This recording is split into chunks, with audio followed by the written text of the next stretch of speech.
Oi, boa noite. Meu nome é Fabiane, eu faço parte do grupo da Aline e do Antônio. No nosso projeto, o objetivo é desenvolver em Java um editor interpretador de linguagem assembly simplificada, utilizando lista encadeada e seguindo as especificações da documentação.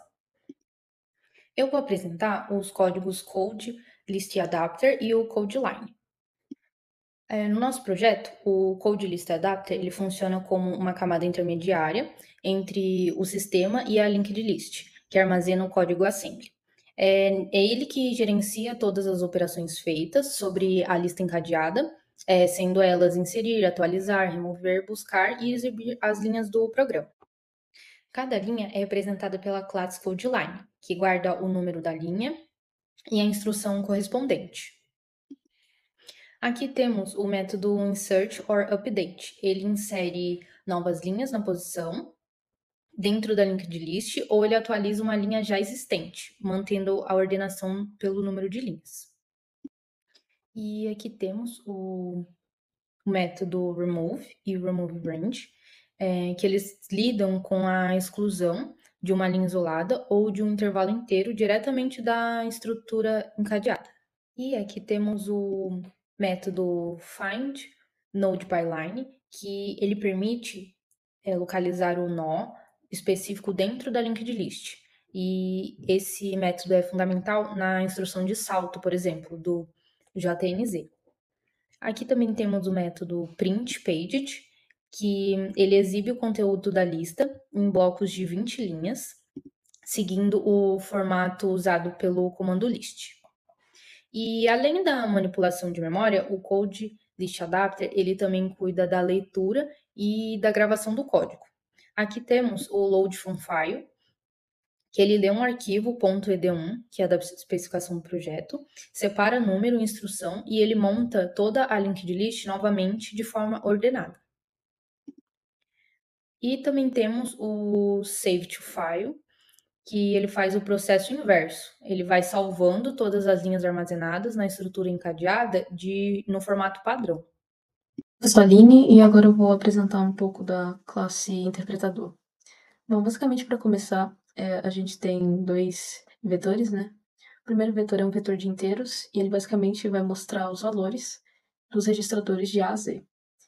Já o segundo vetor, ele vai ser de booleano e ele vai retornar se um determinado registrador ele foi inicializado ou não.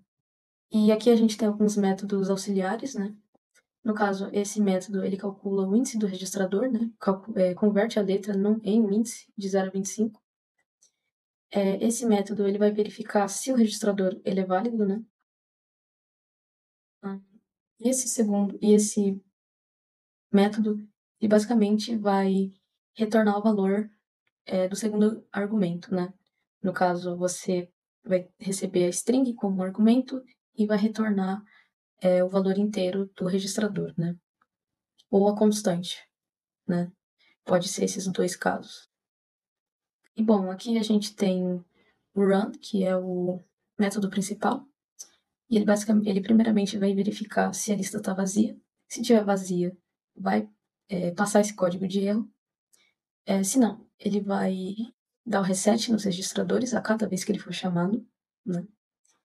E aí ele vai começar pelo cabeça, e aí ele vai percorrer essa lista até que o ponteiro ele seja nulo, né? E aí ele vai pegar essas strings, né? Se essa string estiver vazia, ele simplesmente vai pular para a próxima linha. E se não tiver, ele vai fazer a separação, né, das operações e dos argumentos. E para verificar, né, cada operação, a gente optou por utilizar o switch case, né? E aqui o switch case ele basicamente vai verificar para cada operação se ela tem a quantidade de argumentos adequados, né? E se tiver a quantidade de argumentos adequados, se os registradores são válidos e se os registradores eles foram inicializados. E depois de fazer essas verificações, a gente faz a operação necessária com aquele registrador conforme cada caso, né? E agora falando de um caso especial, né, que seria o JNZ, basicamente vai ter essas mesmas verificações de argumentos e de registradores válidos ou não, só que nesse caso ele vai verificar se x é diferente de zero e em y ele vai verificar se a linha que o y está indicando ela existe e se ela existir, ela vai basicamente avançar o ponteiro para aquela linha que y indicou, né? E aí, se não cair em nenhum desses casos, né, aí mostra aqui para o usuário instrução inválida. E aqui a gente tem o try catch, que vai mostrar basicamente, se caso aconteça algum erro, qual tipo de erro e qual linha esse erro aconteceu, basicamente. E depois dessa verificação da operação, o ponteiro ele vai ser avançado para a próxima linha. Agora eu vou falar um pouquinho da main. A gente tem o mostrar ajuda inicial, que ele vai mostrar para o usuário todos os comandos ao qual ele pode realizar. Depois disso a gente tem o cmd load, que ele vai abrir o arquivo desejado pelo usuário. Caso haja um arquivo já aberto, ele pergunta se o usuário deseja salvar o arquivo já aberto antes de abrir o próximo. Sequência, a gente tem o método command list, que ele vai listar todos os comandos do arquivo atualmente aberto ou que foram inseridos sem ter um arquivo aberto. A gente tem o command run, que ele vai executar a nossa lista de códigos. Em sequência, a gente tem o comando inst, que ele vai inserir ou atualizar uma linha de código específica contada pelo usuário. A gente tem o command del, ao qual o usuário consegue deletar uma linha específica ou um intervalo de linhas, dependendo de como ele escreva o comando. A gente tem o command save para salvar o arquivo atual. A gente tem o command exit para finalizar o nosso código. Caso haja um arquivo atual com alterações, ele pergunta primeiramente antes de fechar se o usuário deseja ou não salvar essas alterações. A gente tem o nosso loop, que no caso é o nosso loop de comandos principal, onde o usuário vai inserir o que ele deseja fazer e os resultados de todos os comandos ao qual ele escrever. E a gente tem a nossa main que vai executar esse loop. Bom, agora vamos testar um pouquinho o código. Primeira coisa, a gente vê que caso eu tente executar algum comando sem ter nenhuma linha de código em assembly escrita, ele vai dar erro, como nesse save ou como no run. Então, eu vou inserir na linha 40 o comando move A4 e eu vou inserir na linha 45 o comando alt A. Agora eu vou dar run.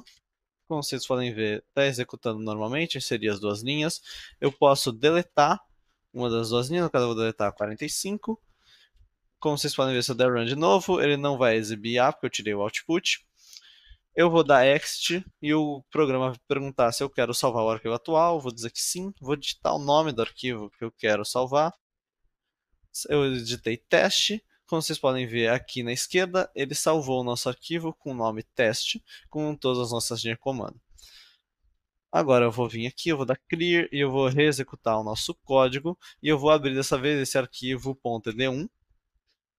Então, load arquivo.ed1. Ele carregou com sucesso, eu vou dar list para vocês verem que todos os comandos foram carregados normalmente. E dessa vez eu vou deletar as linhas de código, só que eu não vou deletar uma linha específica, eu vou deletar de um intervalo. Eu vou deletar da linha 5 à linha 50. Ele removeu todas essas linhas.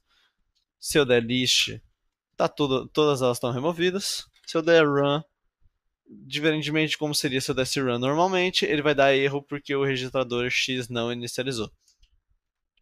Eu posso dar exit. Ele vai perguntar se eu quero salvar, vou dizer que sim. E ele vai salvar aqui em cima normalmente.